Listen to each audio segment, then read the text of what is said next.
কথা বলছি, আসলে ঘটনাটা কি? ওর সাথে আমার সাথে 1 বছর 21 দিন সম্পর্ক।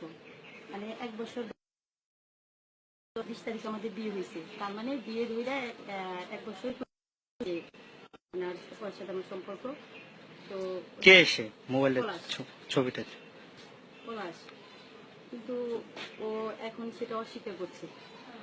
মানে আমার যখন আমার সংসারটা ছিল, ওই আমার হাজবেন্ডের সাথে যখন ঝগড়া লাগছে, তো আমার মারধর করা নেই, তো আমার বলছে তখন ওইখানে দেখেন।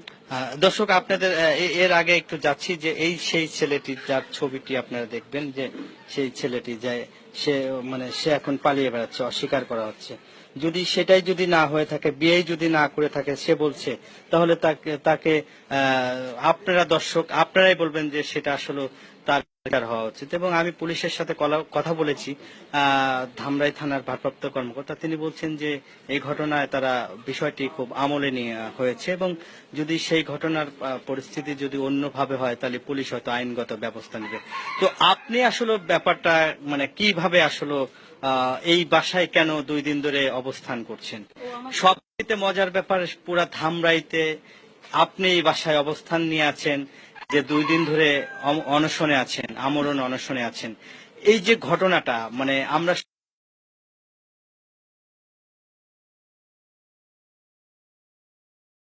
অবস্থান করে আপনি আসলে মূলত কিভাবে আসলে এখানে এসেছেন? আমার কোনো খোঁজ খবর নিচ্ছে না, কোনো খোঁজ খবর নিতেছে না, এই জন্য আমি এখানে আসছি।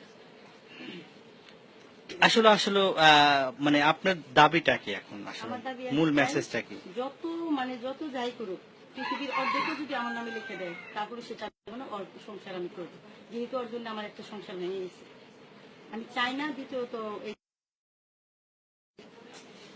আমার জীবনটা দিয়ে দেবো, কিন্তু ওকে আমি ছাড়বো না, ওর সংসার আমি করবো। হঠাৎ করে এত বড় চ্যালেঞ্জিং বক্তব্য কেন দিচ্ছেন? আপনি আমার আমার পথটা কি আপনি বুঝতেছেন না যে আমি কি এত কিছু সবকিছু মিলে তো আপনি একজন মানুষ, আমার জীবনটাই কিন্তু শেষ হয়ে গেছে। এখন আমি এরপরে যদি ওকে ছেড়ে দেই, লোকজন কি বলবে? আমাকে বলবে টাকার জন্য এটা করছে, টাকার জন্য এটা করছে, বাট আমি সেটা করবো না। কিন্তু আমরা সবসময় দেখি যে এত অবস্থা, এত বড় তো আপনি সেই ঘটনা এই যে ঘরও তো সেরকম শক্তিশালী ঘর বাড়ি না, তো আমরা আসলে যেটা ভাবি অনেকে হয়তো অনেক ভাবেই নেয়, কিন্তু সেই দিকে কিন্তু আপনি বিবেচনা করেন নাই। আমরা দিকে ওর জন্য আমার সংসারটা নষ্ট হয়েছে, জাস্ট ও আমার বিয়ে করছে, আমি ওর সংসার করবো, সেটা যাই হোক, আর ঘর বাড়ি যাই হোক, সেটার দিকে আপনার কোনো ইয়ে নেই। দর্শক আপনারা তো শুনেছেন যে এই বাড়ির, আপনার একটু দেখায় যে এই বাড়ির অবস্থানটা, আমরা কোথায় এসেছি, সেই ঘর, সেই সবচেয়ে এইটা হচ্ছে সুরুজ মিয়ার বাড়ি, তার ছেলে হচ্ছে আব্দুল আলিম সোহাগ পলাশ, এবং আপনি দেখছেন যে এই বাড়ির ভিতরটা, আপনি দেখছেন যে পুরা ভিতরের লোকজন রয়েছে সেখানে।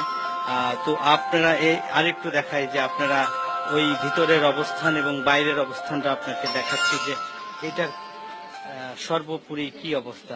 তো সেই ক্ষেত্রেও যদি তারপরেও তারা বলেছে যে তাদের সংসার তারা করতে চায়, তো সেই ক্ষেত্রে এই বাড়ির খালা আপনাদের কি আসলে বক্তব্য, যে ছেলে বলতে যে যেখানে তিনি অবস্থান করে আছেন, আমরা তার বাহিরে এবং খুবই কৌতূহলী যে মানুষজন দেখতে আসে, তার এই বিষয়টা খুব আগ্রহ স্বরে আশেপাশে যারা আছে তারা সবাই কিন্তু আসছেন, দেখছেন, দেখে তারা তারা তারা যে ছেলেটা যে অন্যায় করেছে তার কিন্তু তারাও বিচার চাচ্ছে যে পলাশের, এবং পলাশ যে কাজটা করেছে সেটা আসলে দুঃখজনক, যে তাকে বিয়ে করার পরে এখন যদি স্বীকৃতি না দেয় তাহলে কি সেটা দর্শক আপনারাই জানবেন যে সেটা কোন দিকে যাবে।